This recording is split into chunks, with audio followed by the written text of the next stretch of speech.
আলুর চিপস তো আমরা সবাই খাইছি। এখন নতুন কিছু ট্রাই করি। অনেক সহজে এবং একদম কম খরচে ঘরের মধ্যে থাকা উপকরণ দিয়ে এটা তৈরি করছি।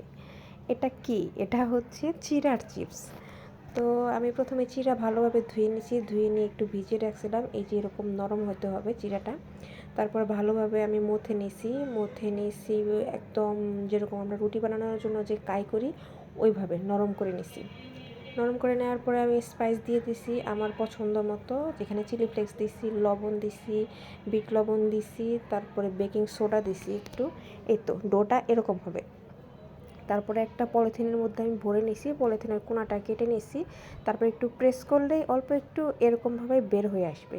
তারপরে আমি পছন্দ মতো শেপে এরকম লম্বা লম্বা করে নিছি সব। এই তো আমার মোটামুটি অনেকগুলাই হয়েছে।